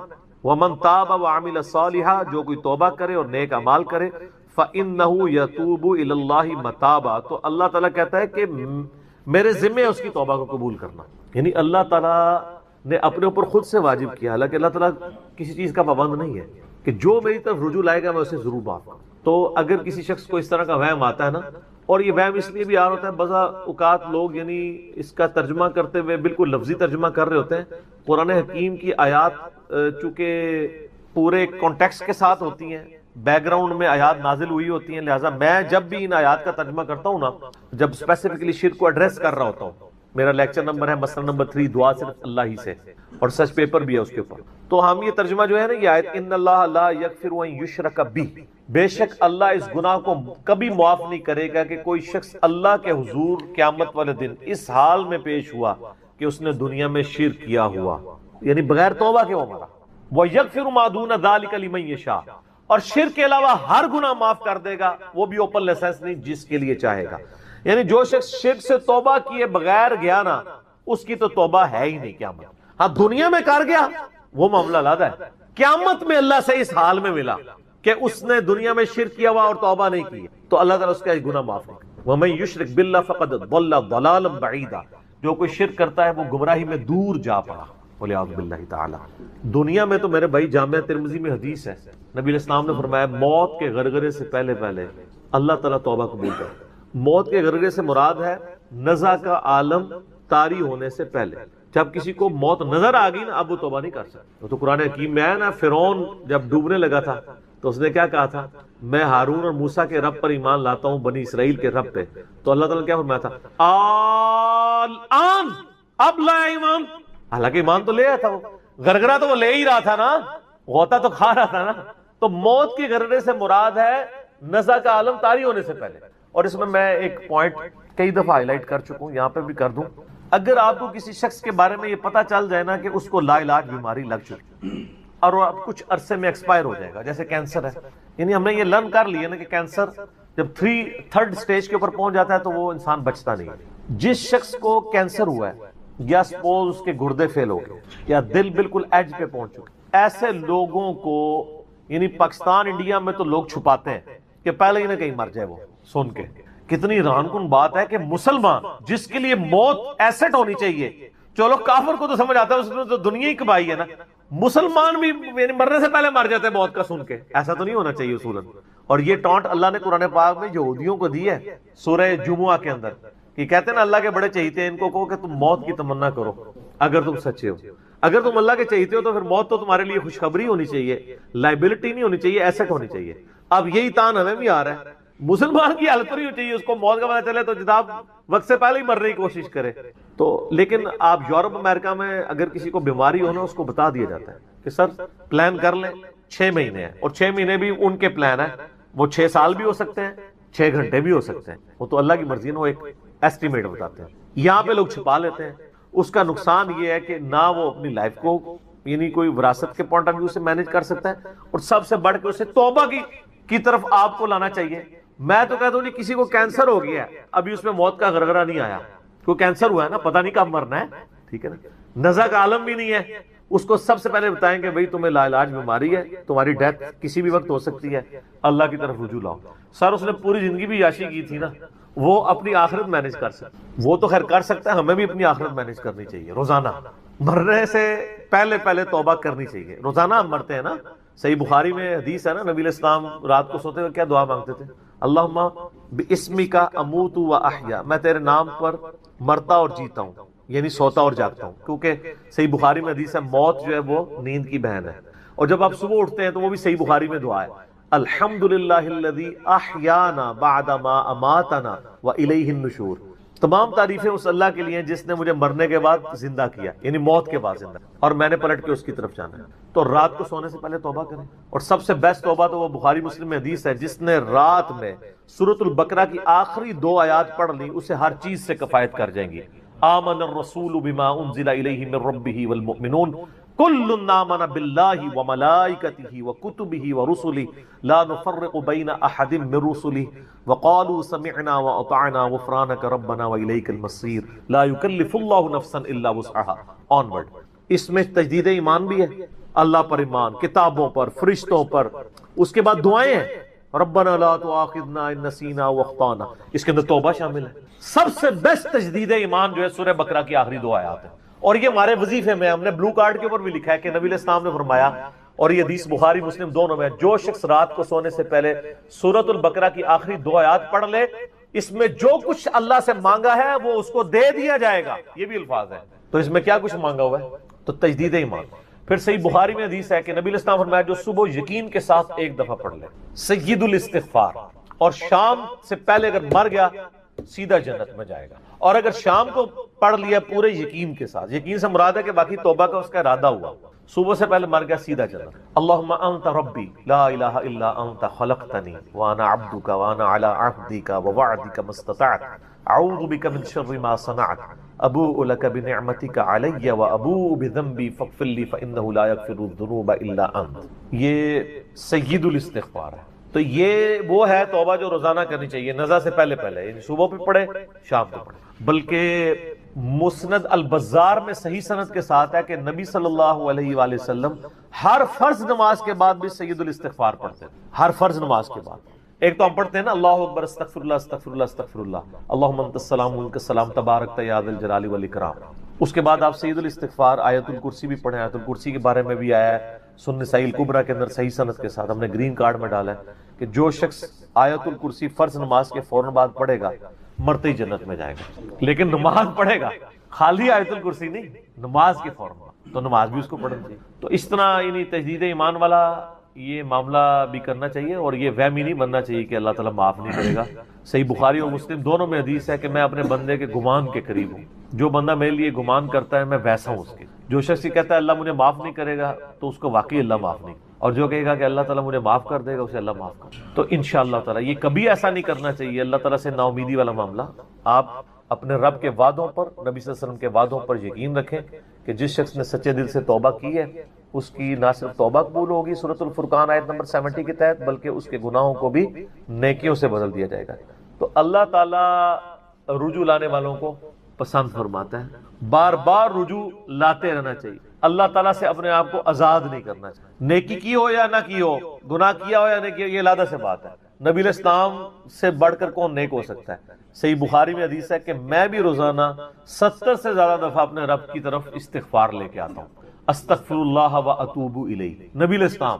اور یہ 70 کا عدد آپ نے کثرت کے لیے بولا ہے، عربی میں 70 کا مطلب 70 ڈیجٹ نہیں ہوتا، 70 کا مطلب 1000 دفعہ بھی ہو سکتا ہے، 10,000 دفعہ بھی ہو سکتا ہے، 100 دفعہ بھی ہو سکتا ہے، کثرت کے لیے بولا جاتا ہے۔ تو استغفار تو بندے کی ضرورت ہے، یہ اللہ سے ایک نیکی ہے، اور ہر چیز کے ساتھ استغفار اٹیچ ہے۔ آپ دیکھیں کہ محفل سے اٹھنے کی جو دعا ہے اس میں استغفار ہے، سبحانک اللہم و بحمدک اشہد ان لا الہ الا انت استغفرک و اتوب الیک، سنن نسائی میں حدیث ہے۔ پھر سنن نسائی الکبریٰ میں حدیث ہے کہ نبی علیہ السلام وضو کے بعد بھی یہ دعا پڑھتے تھے، سبحانک اللہم و بحمدک اشہد ان لا الہ الا انت استغفرک و اتوب الیک، اور فرمایا یہ پڑھ لو تو یہ اللہ تعالیٰ قیامت کے دن تک کے لیے اس کو سنبھال کے رکھ دے گا، تمہیں اس کے عوض نیکیاں ملیں گی، ٹھیک ہے نا۔ تو رجوع اللہ، استغفار، ہر وقت اللہ کی طرف رجوع لاتے رہنا۔ اور سب سے بیسٹ یہ ہے کہ نماز کے تشہد کی آخری جو دعائیں والا پورشن ہے نا اس میں استغفار مانگیں، کیونکہ صحیح بخاری میں حدیث ہے جب درود شریف تشہد میں پڑھ چکو اس کے بعد جو چاہو اپنے رب سے مانگو، سجدوں میں بھی مانگیں۔ صحیح مسلم میں حدیث ہے سجدے میں انسان اپنے رب کے سب سے زیادہ قریب ہوتا ہے، تم خوب رب سے دعائیں مانگا کرو، اور نبی علیہ السلام نے دعا بھی سکھا دی. بخاری اور مسلم دونوں میں ہے کہ نبی علیہ السلام رکوع اور سجدے میں پڑھتے تھے سبحانک اللہم و بحمدک اللہم اغفر لی. یہ ہمارے وہ اذکار میں لکھا نا سبحانک اللہم و بحمدک اللہم اغفر لی، تو اس میں دعا ہی ہے. پھر دو سجدوں کے درمیان میں رب اغفر لی رب اغفر لی ہے. سر استغفار تو ہر جگہ ہی چل رہا ہوتا ہے. تو اللہ کی طرف رجوع لائے اور اللہ سے امید رکھیں. دنیا میں کسی نے توبہ کر لی تو موجہ ہی موجہ، یہ آخرت کے لیے معاملہ ہے. تو شرک، یار آپ نے کیا شرک کیا ہوگا جو صحابہ کرام نے قبول ایمان سے پہلے کیا؟ سر صحیح مسلم میں حدیث ہے 321 نمبر، میں نے کربلا والے ریسرچ پیپر میں ڈالی، بڑی لمبی حدیث ہے. عمر بن عاص رضی اللہ تعالیٰ عنہ کہتے ہیں کہ جب مجھے یہ اندازہ ہوا کہ اب نبی علیہ السلام یعنی غلبہ پائیں گے، یعنی اللہ نے ان کا سینہ اسلام کے لیے کھول دیا. اسلام قبول کرنے کے لیے نبی صلی اللہ علیہ وآلہ وسلم کی خدمت میں حاضر ہوئے تو خود ہی بتاتے ہیں، اور انہوں نے اپنے نزع کے عالم میں موت کے وقت میں اپنے بیٹے کو، بڑی لمبی بڑی رکت انگیز حدیث ہے، میرا یوٹیوب پہ کلپ بھی ہے، عمر بن عاص کی موت کے وقت اشک بار آنکھوں سے سننے والی. تو خیر اس میں یہ بھی الفاظ ہیں، کہتے جب میں نبی صلی اللہ علیہ وسلم کے پاس ایمان لانے کے لیے گیا نا تو نبی علیہ السلام نے اپنا دایاں ہاتھ آگے بڑھایا بیعت کرنے. تو کہتے ہیں میں نے دایاں ہاتھ بڑھایا لیکن حضور کے ہاتھوں میں ہاتھ دینے سے پہلے ہی کھیں. میں نے کہا یا رسول اللہ پہلے مجھے گارنٹی دیں کہ میں نے جو کچھ اسلام کے خلاف سازشیں کی ہیں پچھلے 19 سال میں، اسلام کے آنے کے بعد 19 سال تک اسلام کے خلاف یہ اور خالد ابن ولید یہ دونوں کٹھے مسلمان ہوئے تھے ایک ہی دن ایک ہی وقت میں 19 سال. پھر اسلام کی حالت میں انہیں 19 سال نہیں ملے ہیں حضرت خالد ابن ولید، کفر میں ملے ہیں، اسلام میں تھوڑا وقت ملا. تو حضرت عمر بن عاص کہتے ہیں میں نے ہاتھ کھینچ لیا. میں نے کہا یا رسول اللہ پہلے گارنٹی دے میرے سارے گناہ معاف ہوں. تو آپ صلی اللہ علیہ وسلم نے فرمایا کہ اے عمر کیا تجھے نہیں پتا کہ اسلام پچھلے کے سارے گناہوں کو معاف کر دیتا ہے، اور اللہ کی راہ میں ہجرت پچھلے کے سارے گناہوں کو معاف کر دیتی ہے، اور حج مبرور پچھلے کے سارے گناہوں کو معاف کر. تو یہ اسلام لے کر آنا کتنی بڑی دولت ہے. تو یہ تجدید ایمان کرنا، کلمہ پڑھ کے یہ اپنا تجدید ایمان والا معاملہ بھی کرتے رہنا چاہیے. یہ بھی ایک توبہ کا ذریعہ ہے. اللہ سے امید رکھیں. اللہ کو اصل میں باغی پسند نہیں ہے، جو گناہ کر کے توبہ کر لیتے ہیں نا وہ اللہ کو بڑے پسند ہیں. اتنے پسند ہیں کہ ایک بڑی عجیب و غریب روایت ہے صحیح بخاری اور مسلم میں. صحیح مسلم میں ذرا زیادہ ڈیٹیل ہے کہ نبی علیہ السلام فرماتے ہیں اگر تم گناہ کرنا چھوڑ دو گے تو اللہ تعالیٰ تمہیں ختم کر دے گا اور ایسی مخلوق لے کے آئے گا کہ جو گناہ کرتی ہو اور اللہ ان کو معاف کر کے خوشی محسوس کرے. اچھا اس کو بعض لوگوں نے دوسری طرف لے لیا، ان کا جی اللہ تعالیٰ گناہوں سے بڑا خوش ہوتا ہے. نہیں نا، اصل میں یہ بتانا چاہ رہے تھے نبی صلی اللہ علیہ وآلہ وسلم کہ انسان کے اندر بلٹ ان فالٹ رکھا گیا ہے کہ وہ غلطی کرے گا. اصل مسئلہ یہ ہے کہ وہ آدمی بنے. آدم نے اپنی غلطی کو جسٹیفائی کیا نہیں. جب غلطی کی تو کیا کہا ربنا ظلمنا انفسنا وان لم تغفر لنا وترحمنا لنکونن من الخاسرین. معاف کر دیا اللہ نے. شیطان نے اپنی غلطی کی جسٹیفیکیشن دینا شروع کر دی. میں ایسے بہتر ہوں، تو نے اس کو مٹی سے بنایا، مجھے آگ سے بنایا ہے، میں اس کو کیسے سجدہ کروں. جو اپنی غلطی کی جسٹیفیکیشن دے وہ شیطان ہوتا ہے، اور جو اپنی غلطی کی جسٹیفیکیشن دیے بغیر سیدھی معافی مانگ لے وہ آدمی ہوتا ہے. ہم کہتے ہیں نا آدمی، آدم کے ساتھ اس کی مضبوط ہو جاتی ہے. تو رجوع اللہ. تو وہ نبی علیہ السلام یہ بتانا چاہ رہے تھے کہ ایسی مخلوق جو گناہ نہ کرے وہ تو آلریڈی اللہ کے پاس موجود ہے. فرشتے، اللہ نے انسان اور جن کو ایسی مخلوق بنایا ہے جو اپنی ول سے اپنے رب کو چوائس کرے. فَأَلْهَمَهَا فُجُورَهَا وَتَقْوَاهَا، ان میں یعنی برائی کا مادہ بھی رکھ دیا، اچھائی کا بھی. وہ خود اپنی عقل ایز اے انسٹرومنٹ یوز کر کے یہ اللہ تعالیٰ کو خود سے وہ چوز کرے. ایسی مخلوق اللہ کو چاہیے تھی. سر یہی وہ چیز ہے جیسے انسان فرشتوں سے افضل ہو جاتا ہے. اور میں اکثر کہا کرتا ہوں کہ یہ وہ دولت ہے جو جبرائیل کے پاس بھی نہیں ہے. سر جبرائیل مجھ سے اگر میرا ایمان ایکسچینج کرنا چاہے نا میں نہیں کرتا. جبرائیل نے خدا کو مانا ہے خدا کی مرضی سے، اور میں نے خدا کو مانا ہے اپنی مرضی سے. اس کا کوئی ایکویلنٹ نہیں. اسی لیے انسان اشرف المخلوق ہے. اسی لیے انسان کو اللہ نے اتنا درجہ ہے فرشتے سے بہتر انسان بننا، مگر اس میں لگتی ہے محنت. انسان بنے، آدمی بنے. یہ نہ ہو کہ اولئک کالانعام بل هم اضل، جو سورۃ الاعراف میں ہے کہ وَلَقَدْ ذَرَأْنَا لِجَهَنَّمَ كَثِيرًا مِنَ الْجِنِّ وَالْإِنسِ، جنوں اور انسانوں کی اکثریت دوزخ کے لیے ہی پیدا ہوئے ہیں.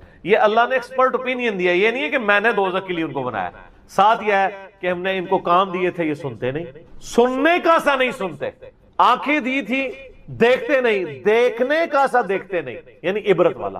اور عقل دی تھی، دل دیے تھے.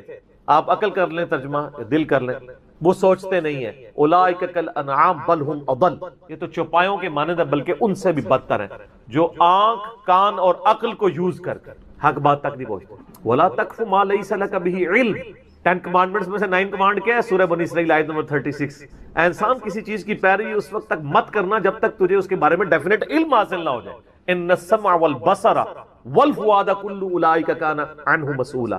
بے شک کان، آنکھیں اور عقل ان کے بارے میں پوچھا جائے گا. تم نے ان کو یوز کر کے حق بات تک پہنچنے کی کوشش کیوں نہیں کی ہے؟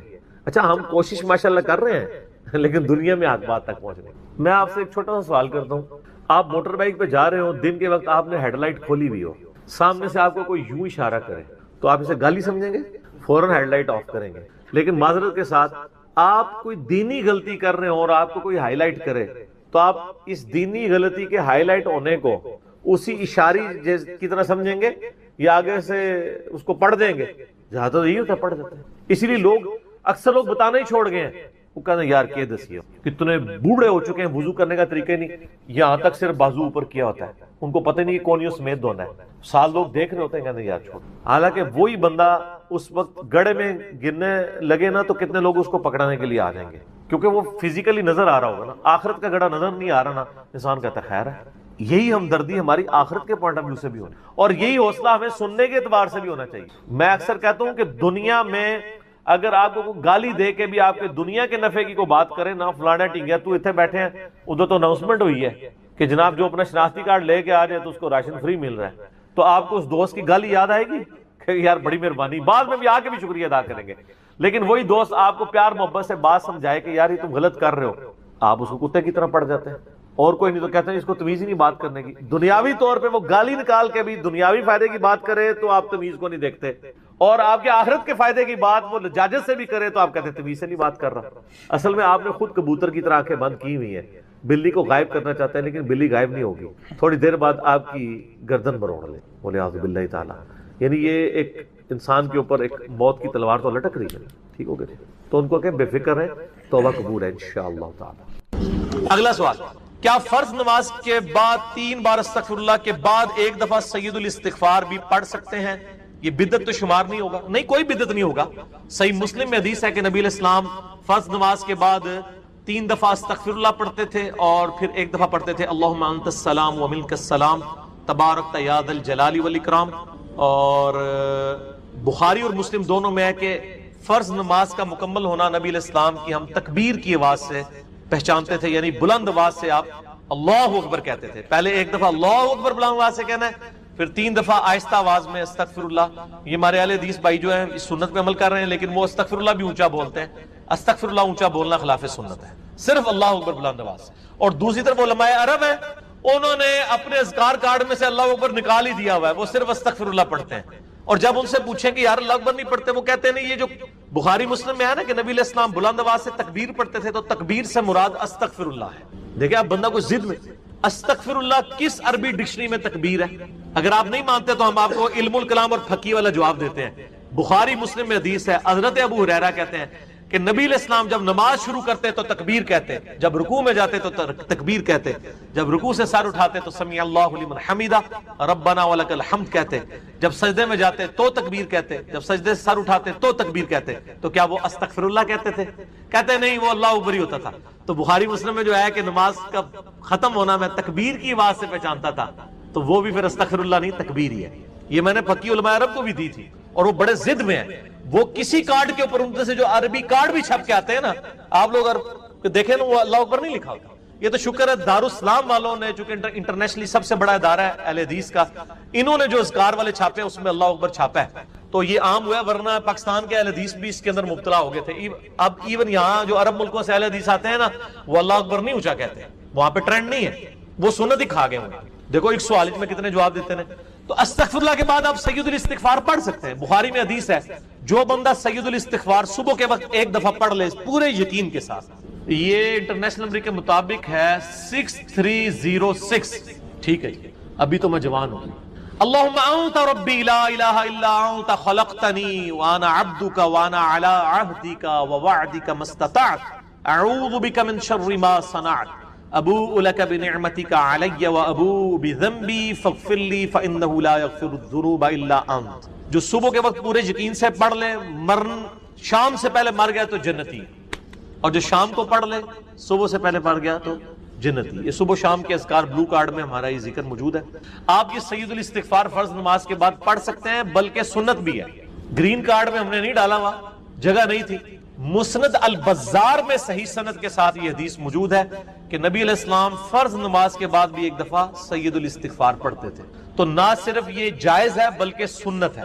اور میں الحمدللہ فرض نماز کے بعد جو آیت الکرسی کا وظیفہ ہے، باقی اذکار ہیں، تو میں سید الاستغفار ہر فرض نماز کے بعد پڑھتا ہوں، کیونکہ نبی علیہ السلام کی سنت تھی سید الاستغفار بھی، اور 3 دفعہ استغفر اللہ لادا سے، اور اللہم انت السلام منک السلام، اور باقی اذکار.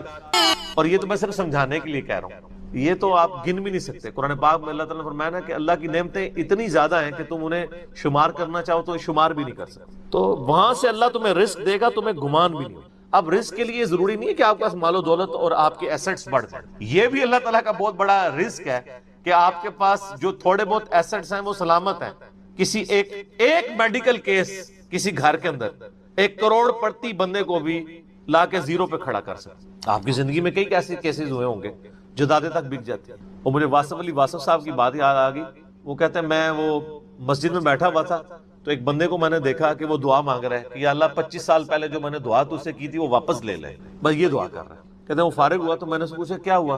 اس نے کہا جی 25 سال پہلے میں نے اللہ سے رو رو کے ایک بیٹا مانگا تھا، میری بیٹی ہی تھی صرف، اور وہ بیٹا میرے گاٹے فٹ ہو گیا، یعنی وہ نشے میں مبتلا ہو گیا، سارا گھر کا مال اس نے بیچ دیا، مجھے کنگال کر دیا. تو میں اللہ سے کہہ رہا ہوں یا اللہ یہ اولاد واپس ہی لے لے. تو یہ بھی تو ہو سکتا ہے. سورہ توبہ میں آتا ہے، اللہ تعالیٰ آتا ہے اپنے جو فاسق و فاجر لوگوں کے بارے میں کہ اللہ تعالیٰ چاہتا ہے کہ ان کی اولاد کو ہی ان کے لیے عذاب بنا، اولاد بھی عذاب بن سکتی. اس لیے میں دعا کیا سکھائی گئی ہے، ربنا ھب لنا من ازواجنا وذریاتنا قرۃ اعین واجعلنا للمتقین اماما. اے اللہ ہماری بیویوں اور ہماری اولاد میں آنکھوں کی ٹھنڈک بنا اور ہمیں پرہیزگاروں کا امام بنا، ہماری آنے والی نسلیں پرہیزگار ہوں، ورنہ یہ تو مصیبت بھی گلے پڑ سکتی. تو ایک میڈیکل کیس آپ کو کہاں سے کہاں لے کے جا سکتے، ایک بچے کا نافرمان ہونا آپ کو کہاں سے کہاں لے کے جا سکتے. اور اس سے بڑی ناکامی تو آخرت کی ناکامی ہے. ایسا بچہ بھی ہو سکتا ہے کہ جو آپ کی دنیا تو برباد نہ کرے لیکن آخرت برباد کر دے، اس کی وجہ سے آپ گناہوں میں مبتلا ہو جائے. تو یہ بھی رزق کی ایک فارم ہے. رزق صرف یہ نہیں ہے کہ آپ کے لیے مال پانی کھل جائے، بلکہ مال سبسسٹنس لیول پہ بھی موجود ہے، لیکن آپ کو کوئی ایسی تکلیف نہیں آ رہی کہ جس کی وجہ سے آپ کا مال نہیں نکل رہا. ورنہ ایک بندہ 10 لاکھ روپے مہینے کا کماتا ہے اور 9 لاکھ روپے اس کا نکل جاتا ہے، کیا فرق پڑا اس کو؟ اس نے کون سا ایسٹ بنا لیا؟ اور جو اذیت گزار رہا ہے وہ اولاد اس کو تو کوئی سوچ بھی نہیں سکتا، ذہنی ٹینشن ہے. صحیح بخاری مسلم میں حدیث ہے، نبی علیہ السلام فرمایا ہمیشہ اپنے سے نچلے لوگوں کو دیکھو تو تمہیں یوں اللہ تعالیٰ کی نعمتوں پر صبر نصیب ہوگا اور قناعت نصیب ہوگی، اوپر نہ دیکھو. اور پھر بخاری مسلم میں یہ حدیث ہے کہ ابن آدم کے پاس اگر سونے کی 2 وادیاں ہوں تو وہ خواہش کرے گا تیسری وادی بھی مجھے مل جائے، اس کا پیٹ صرف قبر کی مٹی بھری. والعیاذ باللہ تعالی. بخاری مسلم دونوں میں حدیث ہے کہ انسان کہتا ہے میرا مال میرا مال میرا مال. نبی علیہ السلام فرمایا تیرا مال تو وہ ہے جو تو نے کھا پی لیا یا پہن کر بوسیدہ کر دیا یا اللہ کی راہ میں خرچ کر کے آخرت کے لیے محفوظ کر لیا. باقی جتنا مال ہے وہ تو تیرے ورثہ کا مال ہے، تو کہتا ہے میرا مال ہے. پھر بخاری مسلم دونوں میں حدیث ہے کہ نبی علیہ السلام نے فرمایا کہ انسان کے 3 دوست ہیں، ایک دوست ہی اس کی قبر تک ساتھ جاتا ہے، وہ اس کے اعمال ہیں. باقی جو 2 دوست ہیں وہ باہر ہی رہ جاتے ہیں، اس کے رشتہ دار اور مال. اب مال ساتھ جاتے ہیں، مال بھی آپ ساتھ لے کے جا سکتے ہیں، لیکن وہ مال جو آپ نے پہلے اپنی زندگی میں اپنی مرضی سے اللہ کی راہ میں خرچ کر دیا وہ اللہ کے ڈیوائن بینک میں جمع ہے. وہ قرآن پاک میں سورۃ البقرہ میں آیا 700 گنا تک کے اللہ تعالیٰ کر کے لوٹائے گا، بلکہ یہاں تک فرمایا کہ یہ اللہ تعالیٰ کو تم قرض دے رہے ہو اور اللہ تعالیٰ اس قرض کو لوٹائے گا. دیکھیں کتنا قدردان ہے کہ دیتا اللہ ہے، اور جب اسی کے دیے ہوئے میں سے آپ اسی کی راہ میں خرچ کرتے ہیں تو وہ کہتا ہے کہ یہ تم نے مجھے قرض دی. اللہ کہتا ہے میں تمہارا مقروض ہوں، تمہیں لوٹاؤں گا. یہ ہے اللہ تعالیٰ کی قدردان. جامعہ ترمذی میں حدیث ہے، مسند امام احمد میں موجود ہے کہ نبی علیہ السلام فرمایا کہ جب بھی کوئی شخص دعا کرتا ہے وہ خالی نہیں جاتی، یا تو اس دعا کے عوض جو تم نے مانگا وہ اللہ تمہیں عطا کر دیتا ہے، یا اس سے بہتر یعنی اس کی برکت سے اللہ تعالیٰ بہتر نعم البدل دیتا ہے، تمہاری کوئی تکلیف ٹال دیتا ہے، یا پھر اس دعا کو سنبھال کے رکھتا ہے قیامت کے دن کے لیے اور اس دعا کے ایکویلنٹ تمہیں اجر عطا فرما. تو دعا تو بہت ضروری ہے، اللہ کی طرف رجوع لانا ہے. ٹاپک اور طرف چلا جائے گا، فی الوقت اس کی طرف آپ کنسنٹریٹ کریں کہ اللہ تعالیٰ مارا ہے کہ تمہیں وہاں سے رزق ملے گا، تمہیں گمان بھی نہیں ہوگا. وَمَن يَتَوَكَّلْ عَلَى اللَّهِ، اور جو کوئی اللہ پر توکل کرے فَهُوَ حَسْبُهُ، تو اللہ اس کے لیے کافی ہے. ان اللہ بالغ امری، اللہ تعالیٰ تو اپنا کام پورا کر کے رہتا ہے. لیکن قد جعل اللہ لكل شيء قدرا، اللہ نے ہر معاملے کے لیے ایک اندازہ مقرر کر رہا ہے. اسی کو ہم وہ کہتے ہیں نا کہ اللہ کے ہاں دیر ہے اندھیر نہیں ہے. لیکن یہ دیر بھی ہم صرف سمجھانے کے لیے کہتے ہیں, وہ دیر نہیں ہے. وہ اللہ کا رول یہی ہے کہ اللہ تعالیٰ نے کسی معاملے کو کس لیول کے اوپر جا کے ایڈریس کرنا. 23 سال تک مشرکین عرب کو دیکھیں نا مہلت ملی ہے. کتنے لوگوں نے کہا کہ دیکھو کان پک گئے ہیں ہمیں سنتے ہوئے, نبی علیہ السلام ہمیں دھمکیاں لگاتے ہیں کہ قوم عاد قوم سمود کی طرح تم بھی برباد کر دیے جاؤ گے, جب وقت کے پیغمبر کا انکار کرو گے تو عذاب تو کوئی نہیں آ رہا. اور قرآن پاک میں پھر نبی علیہ السلام کے بارے میں بھی آتا ہے کہ آپ علیہ السلام نے بھی تھوڑی سی بے صبری کا مظاہرہ کیا. سورۃ الانعام کے سٹارٹ میں آپ پڑھ کے دیکھ لیں تو اللہ تعالیٰ نے پھر جلال فرمایا کہ اے نبی تم چاہو تو جاؤ زمین میں کوئی سرنگ تلاش کر لو یا آسمان میں کوئی سیڑھی لگا کے ان کی مرضی کا معجزہ انہیں لا کے دکھا دو. ہم اپنے فیصلوں میں یعنی کسی کے پابند نہیں ہیں. پھر سورہ آل عمران میں آتا ہے جب غزوہ احد کے موقع پہ نبی علیہ السلام کی زبان سے بددعا نکل گئی خالد ابن ولید کے لیے کہ اللہ تعالیٰ ایسی قوم کو کیسے ہدایت دے گا جنہوں نے اپنے نبی کا چہرہ خون سے رنگ دیا. یہ صحیح مسلم میں الفاظ ہیں, قرآن پاک میں اشارتاً اس کا ذکر ہے. سورہ آل عمران میں اللہ تعالیٰ نے فرمایا کہ نبی آپ کو کوئی اختیار نہیں ہے, اللہ تعالیٰ چاہے تو ان کو ہدایت بھی دے. ہائے ہائے, یہ اللہ کے فیصلے ہیں, یہ کسی انسان کا کوئی فیصلہ. تو اب ان آیات کی روشنی میں بزرگ تو کسی کھاتے بھی نہیں بنتے. لوگ بزرگوں کو لے کے بیٹھ رہے ہوتے ہیں جی بزرگ دعا کریں گے, بزرگ کر دیں گے. بزرگوں نے کیا کرنا ہے؟ یا تو نبی علیہ السلام کے بارے میں فرمایا جا رہا ہے کہ آپ کو کوئی اختیار نہیں ہے, اللہ تعالیٰ چاہے تو بخش دے, اللہ تعالیٰ چاہے گرفت فرمائے, اللہ تعالیٰ چاہے ڈھیل دے. اللہ نے ہر کام کے لیے ایک اندازہ مقرر کیا ہوا ہے, وہ اسی موقع کے اوپر اللہ تعالیٰ اس چیز کو اسٹیبلش. وہ اللہ کے ڈیوائن علم میں ہے کہ کب اللہ تعالیٰ نے اسلام کا غلبہ کروانا ہے. جب نہیں کروایا تو 13 سال میں 125 بندے ہی مسلمان ہوئے ہیں, اور اگلے 13 سال کے اندر دونوں سپر پاورز بھی الٹ دی گئی ہیں. دونوں طرف ٹائم پیریڈ تو ایک ہی ہے. تو یہ اللہ تعالیٰ فیصلے فرما. عمر اور رزق میں برکت کے لیے کوئی وظیفہ بتا دیں. اس میں نے بتا دیا نا, صحیح بخاری مسلم دونوں میں حدیث ہے. نبی صلی اللہ علیہ وآلہ وسلم نے فرمایا جو شخص یہ چاہے کہ اس کے رزق میں برکت کر دی جائے, عمر دراز کر دی, تو اپنے رشتہ داروں کے ساتھ اس نے, لیکن یہ بھی تقدیر میں لکھا ہوا ہوگا کہ وہ کرے گا تو یہ ہو جائے گا, تو اسی کو توفیق ملے گی نا.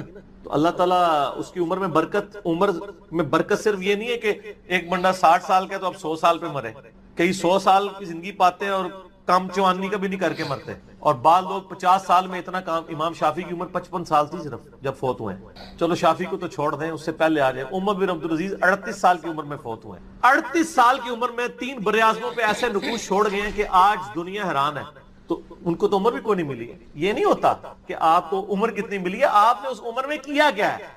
آپ اللہ تعالیٰ آپ کو اسی ٹائم میں اتنی برکت. میں اپنے لیے آپ کو بات کرتا ہوں, میں کسی کیا بات کروں, میری زندگی خود اس چیز کا نمونہ ہے. آج جب لوگ یہ نہیں کہتے ہیں یار اس نے اتنے ویڈیوز چڑھا دی ہیں, کتنے بیٹھ کے ریکارڈ کرانا رہتا ہے, حالانکہ ہفتے میں ایک ریکارڈ ہوتی ہے, روزانہ ہوتی بھی نہیں ہے. لیکن کنسسٹینسی کے ساتھ, اللہ کی مدد کے ساتھ آپ اگر یہ کام لے کے چلتے رہیں تو slow and steady wins the race. تو آج چیزیں آپ دیکھ لیں ہزاروں کی تعداد میں آپ کے سامنے, اور یہ حالات اللہ تعالیٰ فیوریبل کرتا ہے. میں یقین کریں, میں اپنے بھائیوں کو کہتا ہوں, میں جب بھی ابھی آج کا درس میں نے کرنا تھا نا, وہ ہندو کا جواب دینا تھا, تو میں نے پورے ہفتے سے دعائیں شروع کی ہوئی تھی, اللہ زندگی دے دیں, حالات فیوریبل ہو جائیں, ٹرانسفارمر بھی نہ اڑے, ہمارا جنریٹر بھی چلتا رہے, سارے معاملات چلتے رہے, اور فرحان بھائی بھی ٹائم پہ آ جائیں, ٹھیک ہو گیا جی, کالر مائک بھی چل جائے, کیمرے کی بھی بیٹری چارج ہو, ساری چیزیں. یہ میں جو چیزیں میرے اختیار میں کر کے, یا اللہ تو نے کروانی ریکارڈنگ, میں تو کچھ بھی نہیں. اپنے پورے ریسورسز مینج کر کے بھی اللہ پہ نظر ہوتی ہے. حالانکہ میرے دوستوں کو پتا ہے میں کتنا وہمی ہوں. میرے آفس میں بھی نا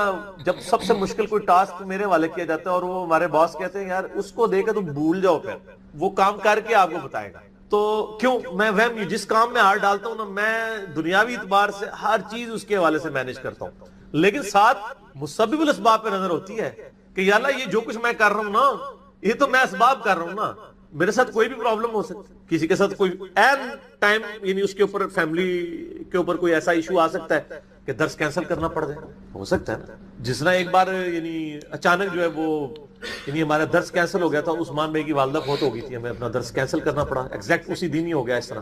تو وہ حالانکہ ہمارا درس پورا تیار, مسئلہ 41 اس دن ریکارڈ ہونا تھا, کئی سال پہلے کی بات. کس سال کی بات ہے یہ؟ 5 سال پہلے کی بات ہے. تو اپنا ہر چیز مینج کی تھی, لیکن اینڈ ٹائم پہ کوئی مسئلہ کھڑا ہو گیا. میرے اپنے بھی کئی کلوز ریلیٹیو فوت ہوئے ہیں, لیکن اللہ کا شکر ہے اتوار مطلب وہ درس سے 1-2 دن آگے پیچھے ہی ہوئے ہیں, تو اللہ تعالیٰ نے یعنی معاملات کو سیٹل کر دیا. یہ ساری چیزیں سر فیوریبل ہونا, پھر تو یہ وہ سوال کی طرف ہوں کہ رشتہ داروں سے اس نے سلوک کریں, اللہ تعالیٰ رزق میں اضافہ کرے گا, عمر میں اضافہ کر دے گا, یعنی برکت ڈالے. تھوڑی چیز بھی کفایت کر جائے گی. ابو داؤد میں ایک حدیث ہے, ایک صحابی کہتے ہیں میری ماں فوت ہوگی, فرمایا اپنی خالہ کے ساتھ اس نے, ٹھیک ہو گیا. تو یہ رزق کے بڑھنے کا ذریعہ. باقی دعا تو ایک ہی ہے, اللہم ربنا آتنا فی الدنیا حسنہ وفی الآخرۃ حسنۃ وقنا عذاب النار. یہ دنیا کے ہر کام کے لیے دعا ہے, رزق کی برکت کے لیے, اولاد کے لیے, اولاد کے اچھے مستقبل کے لیے, لڑائی جھگڑا ختم کرنے, دنیا کی ہر چیز اس میں داخل ہے. کیوں؟ ربنا آتنا فی الدنیا حسنہ, دنیا میں ہر چیز حسنہ عطا کرتے بہتر, اور آخرت کی ہر چیز داخل ہے. وفی الآخرۃ حسنہ, آخرت میں قبر بھی شامل ہے, میدان حشر بھی, میدان عدل بھی. یہ واقعنا عذاب القبری, واقعنا عذاب الحشری, یہ کہنے کی ضرورت نہیں ہے. بخاری مسلم میں حدیث ہے جو مر گیا اس کی قیامت قائم ہوگی, وہ آخرت میں داخل ہوگا. اس میں سب کچھ ہے. اس میں ایک صحیح مسلم کی حدیث میں بتا دیتا ہوں, ایک صحابی تھے, بیماری کی وجہ سے اتنے کمزور ہو گئے کہ چڑیا کی طرح ان کا جسم ہو گیا. یہ آپ کو دعا والے چیپٹر میں مشکات میں دوسری جلد میں بھی یہ حدیث صحیح مسلم کی. نبی صلی اللہ علیہ وآلہ وسلم عیادت کے لیے آئے, آپ نے حالت دیکھی, آپ نے فرمایا وہ تو اللہ سے کیا مانگتا ہے؟ آپ کو پتہ چل گیا کہ مسئلہ کوئی گمبھیر ہے. کیا یا رسول اللہ, میں اللہ سے ایک ہی دعا کرتا ہوں کہ یا اللہ جو تو نے مجھے آخرت میں عذاب دینا ہے نا, وہ دنیا میں نعوذ باللہ من ذالک, اللہم اجرنا من النار. نبی صلی اللہ علیہ وسلم نے فرمایا او سبحان اللہ, اللہ پاک ہے غلطیوں سے. اس کا مطلب یہ ہوتا ہے یہ انسان ہی غلطیاں کرتا ہے. او تو اللہ سے یہ چیز مانگ رہا ہے, اور تیرے اندر ہمت ہے کہ تو آخرت کیا دنیا کا بھی اللہ کا عذاب برداشت کر سکے؟ اور تجھے تو چاہیے تھا تو دعا کرتا اللہم ربنا آتینا فی الدنیا حسنہ وفی الآخرۃ حسنۃ وقنا عذاب النار. وہ دنیا اور آخرت میں, یہ فنیٹک وہ صوفیہ والا کنسیپٹ نہیں, ٹھیک ہے, دنیا میں گگڑے بن کے رہو اور اس طریقے سے جوئیں بھی ڈلی رہے اور کپڑے بھی اتارے رکھو اور پہنچے ہوئے بزرگ, یہ پتہ لگا کتنے پہنچے نے, ٹھیک ہے. تو وہ صحابہ کہتے ہیں جب انہوں نے یہ دعا کی نا تو چند ہی دنوں میں وہ اس طرح صحیح ہو گیا جیسے مردہ زندہ ہو جاتا ہے اس دعا کرنے کی. دنیا کی ہر بھلائی, کیوں بندہ نے پیپروں میں پاس ہونا یہ دعا کرے, لیکن صرف دعا کرنے کی کوشش بھی کرے گا, کوشش کے بعد دعا کرے, دونوں چیزیں پہلے ہیں. کوئی شخص اپنے اوپر خود تقدیر غالب کروا دے نا, پھر دعا کچھ نہیں کرتی ہے. یعنی ایک بندہ کہ میں بسم اللہ پڑھ کے ساکٹ میں 2 انگلیاں ڈال دوں, وہ آپ نے اپنے اوپر تقدیر خود غالب کرا لی ہے. آپ کہ جی میں بسم اللہ الذی لا یضر دعا پڑھ لوں اور جا کے میں جناب کوبرا سانپ کے آگے ہاتھ ایسے کر دوں تو سر وڑ لے گا تو ہم چھڑے گا نہیں, کیونکہ آپ نے خود اپنے اوپر تقدیر غالب کروائی نا. جب آپ اپنے اوپر خود تقدیر غالب کرواتے ہیں, آپ بسم اللہ الذی لا یضر پڑھ کے, یہ تو نہیں کہ اسٹیئرنگ سے ہاتھ اٹھا لیں اور آنکھیں بند کر لیں تو جا کے ٹھوکیں گے سیدھے. جب کوئی شخص خود تقدیر غالب کرواتا ہے پھر دعا کچھ نہیں کرتی. اس کی دعا ہے تدبیر کے ساتھ, کیونکہ اس طرح دنیا کا نظام نہیں چل سکتا تھا نا. تو یہ ان دعاؤں کا یہ ہوگا کہ جو ناگہان, اسی لیے آپ دیکھیں حدیث کے الفاظ کیا ہیں کہ ناگہانی آفت, خود لائی ہوئی آفت نہیں, ناگہانی آفت. آپ جا کے سانپ کے بل میں جا کے ہاتھ کو سیڑ دیں اور آپ کے میں نے پڑھا اعوذ بکلمات اللہ التامات من شر ما خلق, کچھ بھی نہیں ہونا, کیونکہ آپ نے اس دعا کی خود وائلیشن کر دی. ناگہانی آفت ٹلے گی, ٹھیک ہو گیا. اور جو آپ اپنے اوپر خود طاری کریں گے وہ نہیں ٹلنے, وہ اس طریقے سے نہیں ٹلے. اس لیے یعنی یہ دعائیں وغیرہ پڑھیں, اس کے بعد تدبیر بھی کیا کریں. ویسے ہم باقی معاملات میں کرتے ہیں, کسی شخص نے صرف دعا پڑھ کے اپنا پیٹ نہیں بھرا, نہ پیاس بجھائی ہے, ہمیشہ کھانا بھی کھاتے ہیں پانی بھی, اور ان کو کہتے ہیں اسباب بھی ساتھ رکھیں, ٹھیک ہو گیا.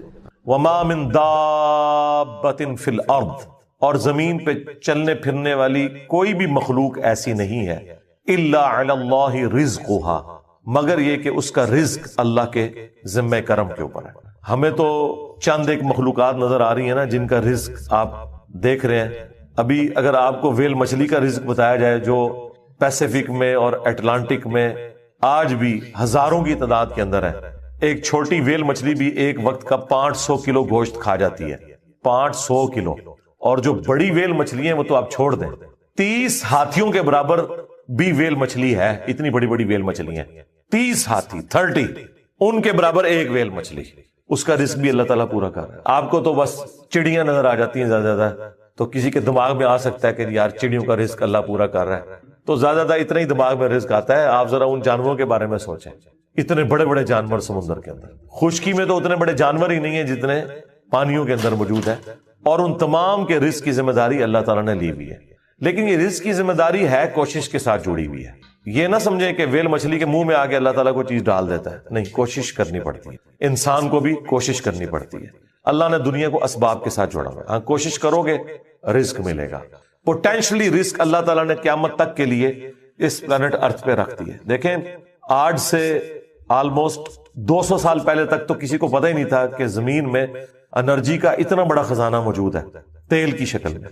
1853 میں وہ پہلا کنواں پنسلوینیا میں امریکن سٹیٹ کے اندر دریافت ہوا تھا.